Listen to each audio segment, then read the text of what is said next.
So recently I've been rereading the Wheel of Time series, and I had some thoughts because I looked into kind of the internet discourse about the Wheel of Time series while I was reading, and I saw a lot of hate towards two books in particular in the series, and I think they're actually pretty good, so I wanted to defend them a little bit, and those are Winter's Heart and Crossroads of Twilight, the 9th and 10th book in the series. A lot of people say this is kind of like a slog point in the series, and I don't feel that way, and I want to talk about why. So those two books, for the most part, put a lot of emphasis on two characters in particular, those characters being Matrim Cawthon and Elaine Tricand.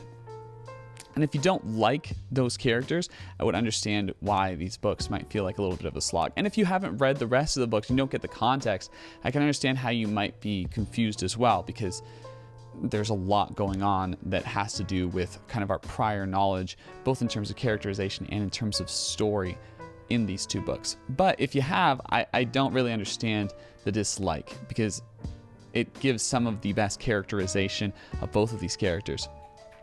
We see Matrim Cawthon, who is this, womanizer, this gambler, this prankster, this guy that to some he seems stupid, but then he does really brilliant things both on the battlefield and in general in terms of inventiveness and coming up with really creative new ideas. So he's kind of this weird dichotomy, and I think the most interesting dichotomy of him is his ability to go against his self-interest, and he does that a lot in these two books. He saves people who he has no interest in saving. He sees that it's a good thing to save them. He sees people in need, but he doesn't think those people are good people, and he receives basically no appreciation from those people for saving them. So he's going completely against what he wants to do.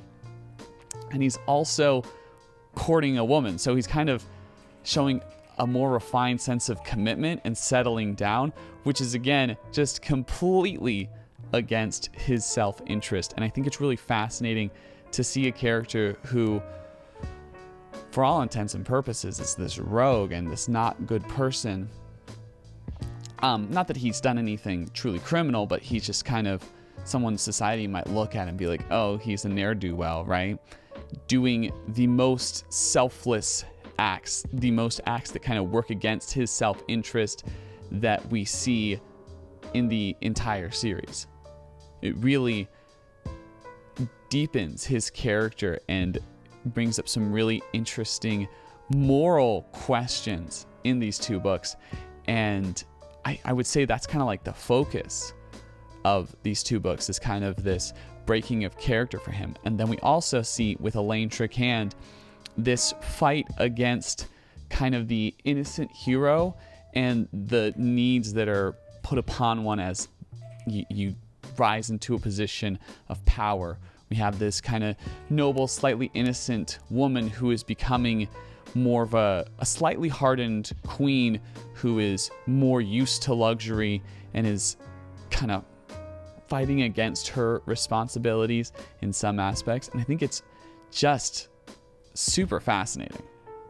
So I can see how people would complain about it if they don't understand those characters, but if they're interested in the development of those characters, if they say, oh, Matt Cawthon's my favorite character, I really like Elaine Tricand, I don't understand how you wouldn't like these books. There's also a complaint that nothing happens in these books, but we literally have one of the most important and world-changing events of the entire book series happening in these two books, and we see the full effects of it throughout the next 4 books in the series.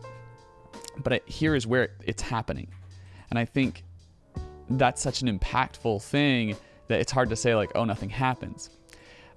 In the 10th book, Twilight, Crossroads of Twilight, I think it's especially interesting because we get kind of a snapshot of what's going on in a bunch of different people's lives as this massive event is happening.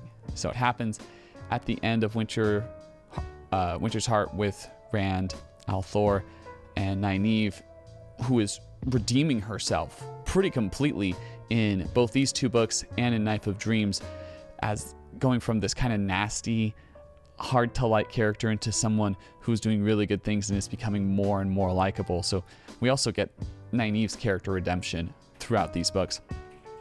But Rand and Nynaeve are committing this incredible act that is changing the world in a large way for the better. And so while that act is happening, we get to see everyone's different perspectives on that act and them kind of watching it unfold and what's happening in their lives and how this monumental world-shattering event changes their perception and refocuses them and kind of tears them apart from the story and the world that they're living in. And I think it's just such a cool way to write a book. I could see how if you were just reading that book alone and you were waiting for the book to come out, you might be a little disappointed because you might think, oh, not a lot's happening. But as a narrative device, I think it's incredibly interesting to have a book that's just a snapshot of different events going on while the most world-changing thing happens. So yeah, I just wanted to get on and defend that. I normally do music on this channel, but if you're thinking, man, I actually really like to hear Kevin talk about books, you can put that in the comment section and I'll listen to you, and I might do a little more booktubing. Yeah, hope you enjoyed this video. If you do want to check out my music, it's right here. If that interests you, hope you'll like, comment, share, and subscribe. Check out my other videos maybe if you like me. That's it. Catch you on the flip.